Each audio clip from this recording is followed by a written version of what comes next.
At Vanderbilt, we have tried to move away from seeing students merely as consumers, but also as producers of knowledge with faculty.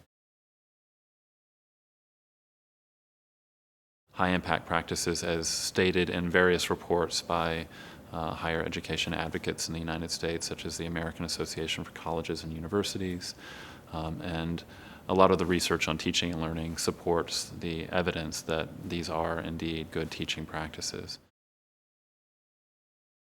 A students as producer model, I think, embraces more high-impact teaching practices that ask students to have more autonomy over their education and work collaboratively with one another and with faculty to produce goals and the assessment strategies for reaching those goals. It typically involves student research, student projects, group projects. It may involve community members and other expert sources. They may be more interdisciplinary, more problem-based. So it's a catch-all term for the types of collaborative learning that we try to do in the United States. I've known faculty in the social sciences who have had students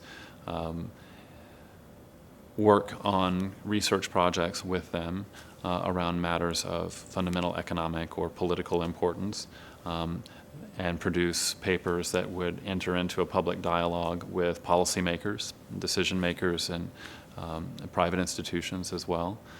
I have worked with students myself on community-based projects where students will work with me to help a community partner, usually a non-governmental agency of some kind, facing issues of poverty or homelessness or environmental challenges, to try to help them in whatever endeavors that they're struggling with at the present time, usually through some form of research. Insofar as students are doing that, they become producers of knowledge with us. They learn how to practice our disciplines through research.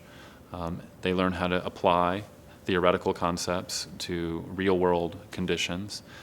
They study in a case-based, problem-based way a lot of the issues that face our society and them as citizens in the world beyond their college educations.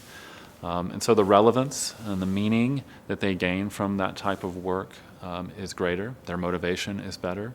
And they're better able to do the higher order learning functions like synthesizing, analyzing, evaluating information, not just comprehending it and applying it as they might in a more traditional model. So we think it's high impact and